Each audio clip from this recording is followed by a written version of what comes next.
அறிவுள்ளவன், ஆளுமை நிறைந்தவன், புத்திசாலி என அடுக்கிக் கொண்டே போகலாம். ஆனால் அவன் திறமை கணினி துறையில் அல்ல என்பது சூர்யாவுக்குமே தெரியும்.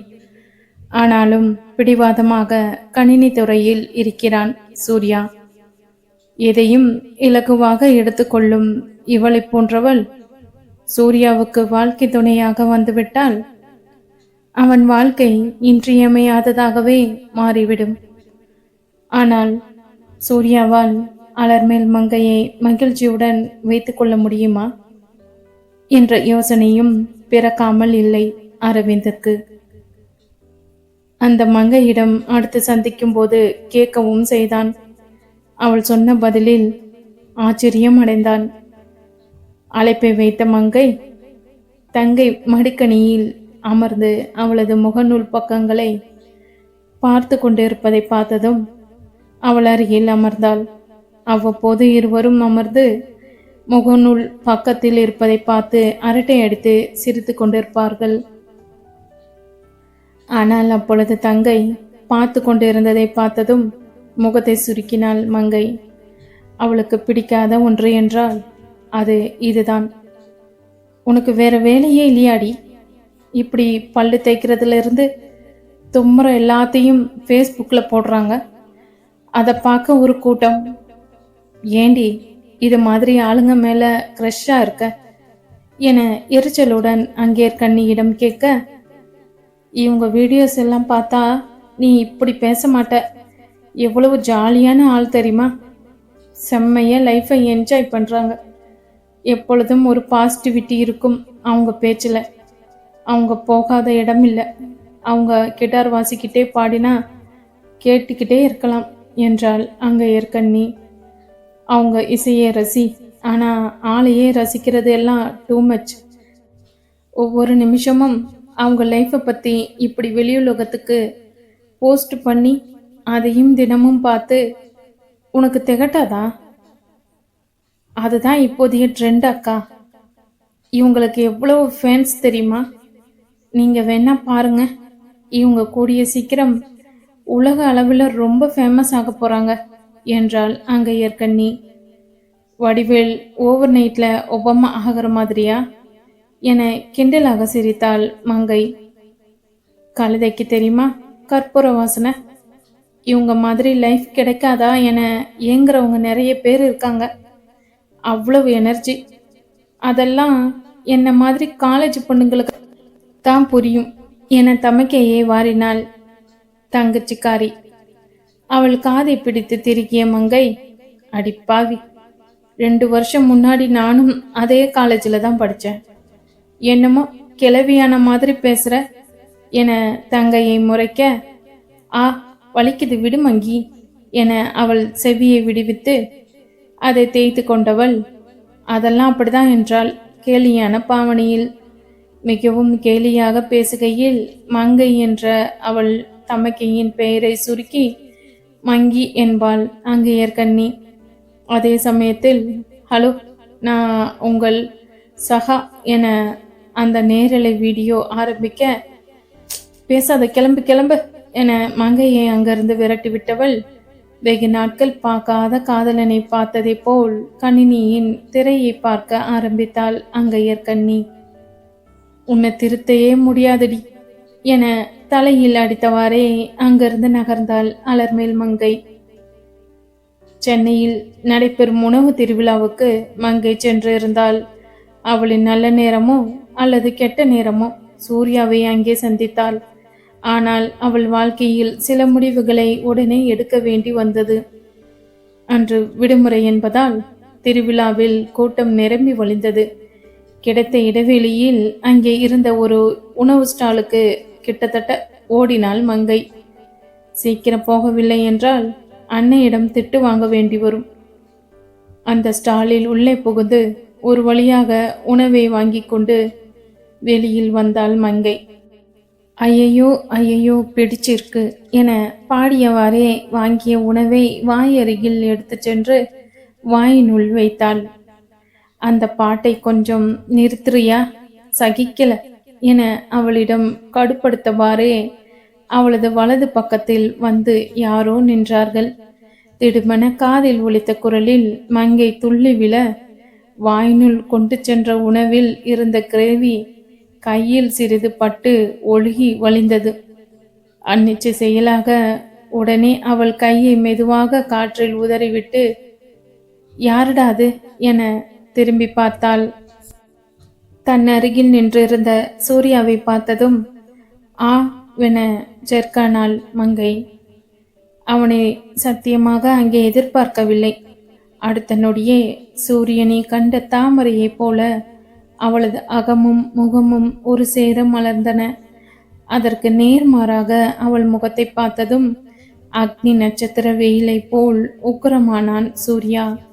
அதுவுமல்லாமல் அவள் கையை உதறிய வேகத்தில் காற்று அவன் நின்றிருந்த திசை நோக்கி வீச, அந்த கிரேவியின் மிச்சம் சரியாக சூர்யாவின் பாக்கெட்டு பகுதியை பதம் பார்த்தது. அவனின் கோபமும் வெற்றிகரமாக சதமடித்தது. வானின் ஊதா வண்ண சட்டையில் சிகப்பும் அல்லாத மஞ்சளும் அல்லாத ஒரு நிறத்தில் பாக்கெட் பகுதியில் பெரிய பொட்டொன்றை வைக்க, அதை அவசரமாக துடைத்தவாறே, சே அம்மா பார்த்தா இப்படிதான் சின்ன பையன் சாப்பிட்ற மாதிரி சாப்பிட்றதா என திட்டுவாரே என எண்ணி எரிச்சலானான் சூர்யா. அதையே வார்த்தைகளிலும் கொட்டினான். ஒழுங்கா சிந்தாம சாப்பிடக்கூட தெரியாதா? நீயா துவைச்சு கொடுப்ப என மங்கையிடம் கடுப்படித்தாள். மங்கை அங்கே ஓட்டமாக ஓடும்போதே அவளை பார்த்து விட்டான் சூர்யா. என்ன ஒரு திண்ணக்கம் இருந்தால் அன்று அப்படி நடந்து கொண்டு அதை பற்றிய கவலை சிறிதும் இன்றி இப்படி ஓடி பிடித்து விளையாடி கொண்டிருப்பாள்.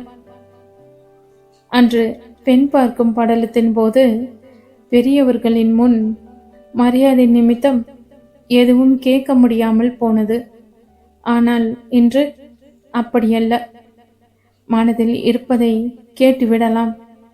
நன்றாக நாக்கி பிடுங்குற மாதிரி 4 கேள்விக்காலாவது கேட்க வேண்டும் என்ற எண்ணத்தில் அவள் பின்னால் போய் நின்றான் சூர்யா. அதுவும் அவளின் அருகில் சென்ற வேளையிலா அவள் வாயிலிருந்து அந்த பாட்டு வர வேண்டும்? அவள் அன்று அவனை பார்த்து பிடிச்சிருக்கு என சொன்னதிலிருந்தே சூர்யாவுக்கு பிடிச்சிருக்கு என்ற வார்த்தை பிடிக்காமல் போனது. அதுவும் குரலா அது கர்ண கொடூரமாக ஒலித்தது. பட்டென நிறுத்த சொல்லிவிட்டான். சூர்யாவை பார்த்ததும் எவ்வித மன்னிப்பையும் வேண்டவில்லை அவள். அத்தோடு அவன் மேல் எந்த கர்மத்தையோ உதறிவிட்டு ஒரு மன்னிப்பு கேட்டாளா பார் என அவளை பார்த்து முறைத்தான். பாவம், சாரி சொல்வதற்கு வழி இல்லாமல் தான் வாயில் உணவை அடைத்து வைத்திருந்தாளே. வாயில் அதுக்கு இருந்த உணவு உள்ளே சென்றதும் சாரி சொல்வதை மறந்துவிட்டு அவள் பாடியதை நிறுத்த சொன்னதை மனதில் வைத்து கொண்டு, பாட்டு பிரியர் இல்லையா நீங்க, ஒன்லி சாப்பாட்டு பிரியரா என கண்களை அங்கிருந்த உணவு பதார்த்தங்கள் மேல் சுழற்றி திருப்பினாள் பரிகாசமாக. பின்னர் தொடர்ந்து, உங்க துணியை துவைக்க நாரடி என்றாள் இதழ்களில் புதைத்த கேலி சிரிப்போடு. உன்ன என என்ன சொல்லி திட்டுவது என தெரியாமல் தடுமாறியவன் ஏதோ ஞாபகம் வந்ததை போல், உன்னை அப்படியே மலை மேலிருந்து தள்ளிவிடணும் போல ஆத்திரமா வருது என அவனது ஆசையை பகிங்கரமாக கடைப்பரப்பினான். ஹலோ, மலை மேல இருந்து தள்ளி எல்லாம் கொஞ்சம் ஓவர். நான் எப்போ என் உயிரை உங்களுக்கு தார வாத்து கொடுத்தேன் என்றாலே பார்க்கலாம். இவளை எதால் செய்து வைத்திருக்கிறார்கள் என ஒரு நொடி திகைத்து போனான் சூர்யா. பின்ன இவ்வளவு திட்டியும் ரோஷம் என எதுவும் வரவில்லை அவளுக்கு. அனைத்தையும் இன்முகத்துடன் எதிர்கொண்டு அதற்கு தகுந்த ஒரு பதிலையும் சொல்லி அவனை முழிக்க வைக்கிறாளே, கெட்டிக்காரிதான். ஆனால் அவன் வேலை மெனக்கெட்டு இங்கே வந்தது அவளுக்கு பாராட்டு பத்திரம் வாசிப்பதற்கா என்ன? அதனால் குரலில் கடினத்தை வரவழைத்து கொண்டு, அரவிந்த், மனசு கஷ்டப்படும் என ஒரு இங்கிதம் வேண்டாம்? முதல்ல அவன்கிட்ட ஒரு சாரி சொல்லு என அதட்டினான் சூர்யா. நான் தான் உங்க பிரதர் கிட்ட சாரி சொல்லிட்டேனே என அவள் யதார்த்தமாக சொல்லிவிட, என்ன சொன்னியா? எப்போ? எங்கே? என ஏவுகணையை ஏவி விட்ட விஞ்ஞானியை போல் பதட்டமானான். அதற்குள் சுதாரித்து கொண்டவள், புதிதாக கிடைத்த அரவிந்தின் தோழமையை கெடுக்க விருப்பமில்லாமல், அன்னைக்கு எல்லார் முன்னாடியும் தானே சொன்னேன் என்றாள். நான்சென்ஸ், அது இல்ல என சுள்ளென எரிந்து விழுந்த சூர்யா, இங்க பாரு, ஏதோ விளையாட்டுத்தனமா என்ன பிடிச்சிருக்குன்னு அன்று சொன்னதா அரவிந்துகிட்ட சொல்ற என்றான் கட்டளையிடும் தோணியில். அவனையே சற்று நேரம் இமைக்காமல் சிமட்டாது பார்த்தவள், எனக்கு பொய் பேச வராது, எனக்கு உங்களை பிடிச்சிருக்கு என்றாள். ஏய், ஏன் இப்படி உயிரை எடுக்கிற என அவளை உறுத்து விழித்தவன், பின்னர் தானே இறங்கி வந்து, நடக்காத விஷயம், ப்ளீஸ் இதோட விட்டுட்டு போயிடு என்றான். அவன் குரலில் மட்டுமல்ல, பார்வையிலும் மன்றாடல் தெரிய ஒரு நிமிடம் இலகினாள் மங்கை. ஆனால் அந்த இலக்கம் இருவரின் வாழ்க்கைக்கும் இணக்கமானதல்லவே. ஏன் நடக்காது என வினவினாள். கிடைத்த சந்தர்ப்பத்தை அவளும் விடுவதாக இல்லை. உன் வலிக்க என்னை பத்தியோ இல்ல என் குணத்தை பத்தியோ உனக்கு என்ன தெரியும் என அவளுக்கு புரிய வைத்துவிடும் ஆர்வத்தில் அமைதியை குலைத்து விம்போட்டு விளக்கினான். உங்க பிரதர் பெண் பார்க்க வந்தப்போ அவரை பத்தியும் எனக்கு எதுவுமே தெரியாதே. எல்லாம் திட்டமிட்டபடி நடந்திருந்தா அது திருமணத்தில் போய் நின்று இருக்குமே என அவளும் அவனுக்கு புரிய வைத்து விடும் முயற்சியில் சபினா துலக்கு ஊக்கியை இறக்கினாள். அது அது என சற்று தடுமாறியவன், அது பெரியவங்க பார்த்து செஞ்சு வைக்கிறது என சமாளித்தான். அதே குடும்பம், அதே தினத்தில் பிறந்த பையன் தானே நீங்க, அப்புறம் என்ன என அவள் தரப்பு விவாதத்தை சொன்னான். ஆனாலும் நான் வேற, அரவிந்த் வேற என சூர்யா தலையை கோதியவாறே சொல்ல, அதே அரவிந்த் வேற, நீங்க வேற என் மனசுல என நேரடியாக மனதை திறந்து சொல்லிவிட்டாள். உன்னை திருத்தவே முடியாது, எக்கேடோ கெட்டுப்போ என கையை உதறிவிட்டு சூர்யா விலக, எஸ்பி என அவனை கைத்தட்டி அழைத்து தடுத்து நிறுத்தியவள், எதையும் தாங்கும் இதயம்தான், அதுக்காக என் நேரமும் கோவப்பட்டு இப்படி சாப விட வேண்டாம். சின்ன பொண்ணு, வாழ வேண்டிய பொண்ணு பாருங்க, அதோட உங்க வாழ்க்கையும் அதுல அடங்கி இருக்கு. அப்புறம் நீங்க கொஞ்சம் கோபத்தை குறைச்சிக்கிட்டா நம்ம எதிர்காலத்துக்கும் நல்லது என்றாள். அவளிடம் திரும்பி வந்த சூர்யா, உனக்கு அறிவில்லையா இல்ல அது வளரவே இல்லையா என கோபத்தை கட்டுப்படுத்தி கொண்டு கேட்டாலும் வார்த்தைகளில் கோபத்தின் சூடு வெளிப்பட்டது. குடும்பத்துல ஒருத்தருக்கு அறிவிருந்த போதாதா என அவளும் புன்னகையுடன் ஒப்பு கொடுத்தாள். பதிலுக்கு திட்டினால் சண்டை போடலாம், ஆனால் அறிவில்லையா என கேட்டால் அதையும் ஒத்துக்கொண்டு சிரிக்கிறாளே, இவளை என்ன செய்யலாம் என செய்வதறியாது மூளை வேலை நிறுத்தத்தில் ஈடுபட்டது. இதுக்கு பதில் சொல்லுங்க. அக்காவை பொண்ணு பார்க்க வந்தவங்க எத்தனை பேர் தங்கச்சிய பிடிச்சிருக்குன்னு சொல்லியிருக்காங்க? கல்யாணமும் நடந்திருக்கு.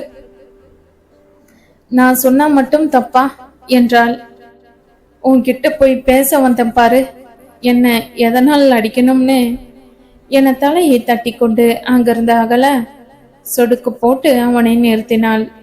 திரும்பி பார்த்தவளிடம், எண்ணி எண்ணி 4 மாசத்துல என்கிட்ட பேச தவிப்பீங்க, அப்ப காட்டுற இந்த அலர்மேல் மங்கை யாருன்னு என்றால் சவால் விடும் தோணியில். இப்பவே அலர் என்றாலே என் குடும்பமே அலறி ஓடுது. அலர்னா அவ்வளவு அலர்ஜி. இன்னும் 4 மாசத்துல உன்னை மறந்தும் போயிடுவோம். அலர், கொஞ்சம் புத்திய வளர் என சொல்லிவிட்டு அங்கிருந்து நகர்ந்தான் சூர்யா. அட, இங்க பார்ப்பா, சூர்யானுக்கு கவுண்டர் கொடுக்கிறாராம் என சத்தமாகவே ஆச்சரியப்பட்டு கொள்ள அது அவன் காதிலும் விழுந்தது. இனியும் அவளுடன் பேசிக் கொண்டிருந்தால் அரவிந்த் பார்த்துவிடும் அபாயம் இருக்கிறது என நினைத்தவன் அவள் சொன்னதை கண்டு கொள்ளாமல் நடந்தான். அரவிந்தும் சூர்யாவும் அத்திருவிழாவுக்கு வரும் பொழுதுதான் அலர்மேல் மங்கை தடதடவென ஓடுவது சூர்யாவின் கண்களில் பட்டது. அரவிந்த் வண்டியை நிறுத்திவிட்டு வருவதற்குள் இவளிடம் பேசிவிடலாம் என பட்டென்று தோன்றிய எண்ணத்தில், நிறுத்து நிறுத்து, தெரிஞ்சவங்க வந்திருக்காங்க, பேசிட்டு வர, நீ பார்க் செஞ்சுட்டு வா என அவசரமாக வண்டியில் இருந்து ஏறக்குறைய குதித்து அலர்மேல் மங்கையை நோக்கி ஓடினான் சூர்யா. 2 சக்கர வாகனம் என்பதால் நினைத்ததை விடவும் விரைவாக வண்டியை நிறுத்திவிட்டு அரவிந்த் வர, தூரத்தில் சூர்யா அலர்மேல் மங்கையுடன் பேசுவது கண்களில் பட்டது. இவதான் தெரிஞ்சவங்களா என சிரித்த அரவிந்த் அடுத்த நொடியே நம்மளை போட்டு கொடுத்திருப்பாளோ என ஜெர்கானான். ஐயோ, அப்போ இனி எப்படி இவைக்கிட்ட கெத்த மெயின்டைன் பண்றது என சோகத்திலும் ஆழ்ந்தான் அரவிந்த். அப்பொழுது சூர்யா அவனை எதிர்கொள்ள முகத்தில் எதுவும் காட்டாமல், தெரிஞ்சவங்களோட பேசிட்டியா என கேட்டான். என தலையை ஆட்ட, மூஞ்சிய பார்த்தா பேச போன மாதிரி தெரியலையே என்றான் கேலியுடன். ஒருவேளை அவளிடம் பேசியதை கண்டு கொண்டானோ என திடுக்கிட்ட சூர்யா அவன் முகத்தை கூர்ந்து பார்த்தான். அரவிந்த் பதிலுக்கு அவனை குறுவென்று பார்க்க, நீ பார்த்துட்டியா என சூர்யாவே வலைக்குள் விழுந்து கொண்டான். அரவிந்த் கேலி சிரிப்பொன்றை உதிர்க்க, ஆமாண்டா, அந்த அலங்கார வள்ளிய திட்டிக்கிட்டு வர என்றான் அலர்மேல் மங்கை சென்ற திசையை காட்டி. கிடைத்த சந்தர்ப்பத்தை நழுவ விடாமல், இப்ப எதுக்கடா அந்த பொண்ணை திட்டுற? மனசுல பட்டதை சொல்ல பெண்களுக்கு உரிமை இல்லையா? அதுவும் அவங்க வாழ்நாள் பகிர்ந்துக்கிற ஆளை பத்தின முடிவுல என அரவிந்த் சற்று தீவிரமானான். அவன் குரலில் சரிவிகிதம் கண்டனமும் கண்டிப்பும் கலந்திருப்பதை உணர்ந்த சூர்யா அமைதியாக நின்றான். என்னடா, ஏதாவது சொல்லு என அரவிந்தே பேச்சை வளர்க்க, அது இல்லடா, பிரச்சனை உன்னை விட்டுட்டு என்னை போய் பிடிச்சிருக்குன்னு சொன்னாலே அதை என்னால தாங்க முடியல என்றான் இனியும் மறைத்து பயனில்லை என நினைத்து.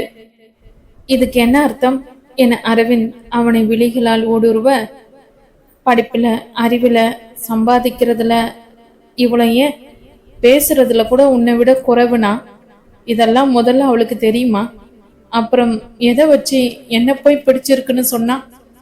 கல்யாணத்துல இஷ்டம் இல்லைன்னு சொல்றதுக்கு நம்மளை பகடக்காயாக்கிட்டா என அதுவரையில் மனதை போட்டு அரித்து கொண்டிருந்த விஷயத்தை படபடவென்று கொட்டிவிட்டான் சூர்யா கடைசி வாக்கியத்தை விட்டுவிட்டு. இது என் மேல இருக்கிற பொறாமையா இல்ல உன்கிட்ட இருக்கிற தாழ்வு மனப்பான்மையா என அரவிந்த் சூடாக திருப்பி கேட்க, என்னடா இது, உன் மேல பொறாமையா? சேச்ச, என் எதிர்பார்ப்புல என் கனவுல நெருப்பள்ளி போட்டதோட வலிடா என்றவனின் குரலில் விரக்தியின் அளவு விண்ணை தொட்டு இருந்தது. என யோசனையுடன் அவனை பார்த்து அரவிந்த், அப்போ அந்த பொண்ணை திட்டாம தெளிவா உன் நிலையை விலக்கி இருக்கலாமே என்றான் அரவிந்த். அப்படி பேசி அந்த பொண்ணுக்கு நம்பிக்கையை வேற தரணுமா? அதோட அந்த பொண்ணு என்னோட அழகுல மயங்கினதா சொன்னா. சின்ன குழந்தை கூட நம்பாது. நம்ம 2 பேருக்கும் உருவ ஒற்றுமை ஏறக்குறைய ஒரே மாதிரி இருக்கு. என் குணத்தை பத்தி எதுவும் தெரியாது. அப்படி இருக்கிறப்போ அந்த பொண்ணு நம்ம கிட்ட விளையாடலன்னு எதை வச்சு நம்புறது என்றான் சூர்யா. அரவிந்தின் உள்ளேயும் இதே கேள்வி ஆரம்பத்தில் ஓடியது. ஆனால் அவனை என்று பார்த்து தன் தரப்பு வாதத்தை முன்வைத்தாலோ அப்போதே அவன் தெளிந்து விட்டானே. அவள் மனதிலும் பார்வையிலும் முதலில் பட்டது சூர்யா என்பதை அவள் தெளிவாக சொல்லிவிட்டாளே. இதை எப்படி சூர்யாவுக்கு புரிய வைப்பது? ஒன்று அவனே அதை புரிந்து கொள்ள வேண்டும், அல்லது அலர்மேல் மங்கை புரிய வைக்க வேண்டும். முதலாவது நடப்பதென்பது நடவாத காரியம். சூர்யா இத்தனை உடைந்து போய் சீரியஸாக பேசுபவன் அல்ல. ஆனால் வாழ்க்கையில் அவன் கற்றுக்கொண்ட பாடம் அவனை அடியோடு மாற்றிவிட்டது. இரண்டாவது, நடப்பதற்கு நிறைய வாய்ப்பு இருக்கிறது. அதனாலதான் அவளிடம் விட்டுவிடு என்றும் கூறாமல், உதவுகிறேன் என்றும் கூறாமல் நடுநிலையில் நிற்கிறான் அரவிந்த். ஒரே மாதிரி இருந்தாலும் நாம வேறடா, நம்ம மனசு எண்ணங்கள் எல்லாம் வேற வேற என அரவிந்த் சிறு குழந்தைக்கு விளக்குவதைப் போல் விளக்க முயற்சிக்க, அது நமக்கு தெரியும், அந்த பொண்ணுக்கு எப்படி தெரியும்? இவ தான் வாழ்க்கை என நான் நம்பி இருந்தவளே என்ன விரும்பல. எதாச்சியா சிந்திச்சவளை எல்லாம் எப்படி நம்புறது? வா, வந்த வேலையை பார்ப்போம் என்றான் சூர்யா. அவன் சொல்வதில் இருந்த அர்த்தம் நன்றாகவே அரவிந்துக்கு புரிந்தது. அடிப்பட்டதின் வழி அவன் இதயத்துக்கு வேலியாகி போனது. இவனை எப்படியாவது மாற்றியே தீர வேண்டும். அதற்கு முதலில் அந்த அலர்மேல் மங்கை இதில் எத்தனை உறுதியாக இருக்கிறான் என மீண்டும் ஒரு முறை தெளிவுபடுத்திக் கொள்ள வேண்டும். ஏனெனில் சூர்யாவுக்கு இன்னொரு முறை ஏமாற்றத்தை தாங்கும் சக்தி கண்டிப்பாக இல்லை. அவளை மீண்டும் நேரில் சந்தித்து இதை பற்றி பேச வேண்டும் என எண்ணியவாறே சூர்யாவுடன் நடந்தான். அப்பொழுதுதான் சூர்யாவின் சட்டையில் இருந்த கரையை பார்த்த அரவிந்த், அந்த சூட்டிலையும் வந்த வேலையை நல்லா பார்த்திருக்க போல என கலாய்க்க, கடுப்ப கலப்பாத, எல்லாம் அந்த அலங்கார வள்ளியோட கைகரியம் என்றான் சூர்யா. நம்ம மனசுக்கு பிடிச்சவங்க நெஞ்சில இச்சின்னு பரிசு தரத போல உனக்கும் அப்படி தந்திருக்கா போல என அரவிந்த் கிண்டல் அடிக்க, நல்லா வாயில வந்துடும் என அரவிந்தின் முதுகில் 2 கைகளையும் வைத்து தள்ளி கொண்டு போனான் சூர்யா. சூர்யா சற்று நிதானித்து பார்த்திருந்தால் அரவிந்த் மங்கையை ஒருமையில் அழைப்பதை கண்டு கொண்டிருக்கலாம். யாரையும் அரவிந்த் அப்படி மரியாதை குறைவாக நடத்துபவன் அல்ல என நன்றாக அவனுக்கு தெரியும். ஆனால் அவனுக்கு இருந்த மன உளைச்சலில் அதெல்லாம் அவன் கருத்தில் பதியவே இல்லை. சற்று நடந்து அடுத்திருந்த ஸ்டாலுக்கு சகோதரர்கள் இருவரும் செல்ல, அங்கிருந்தவர்களை பார்த்து அதிர்ந்து நின்றனர்.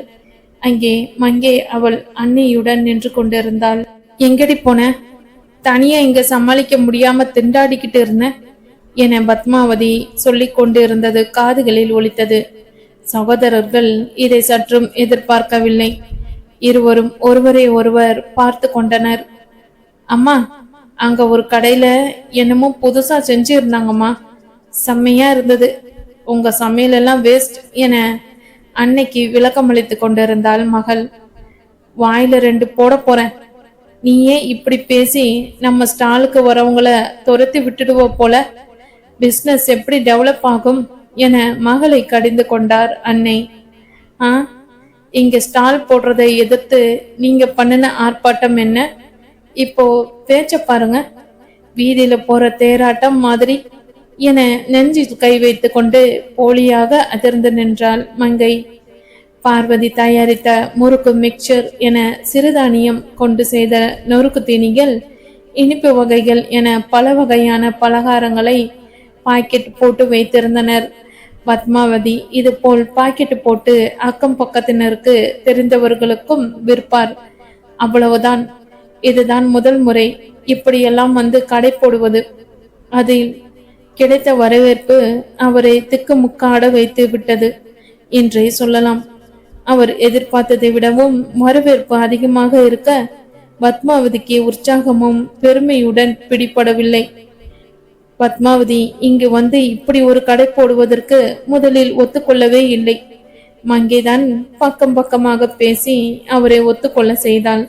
இந்த உணவு திருவிழா பற்றி அறிந்து கொண்ட மங்கை நேராக தன் அன்னையிடம் சென்று அதை பற்றி சொன்னவள், அங்கு அவர் தயாரிக்கும் தின்பண்டங்களை ஸ்டால் போட்டு வைக்கலாம் என்றும் ஆலோசனை தந்தாள். அம்மா, உங்க கைவண்ணத்தை எல்லோரும் சாப்பிட்டு பார்க்கட்டும். இது நமக்கு கிடைச்ச வாய்ப்பு.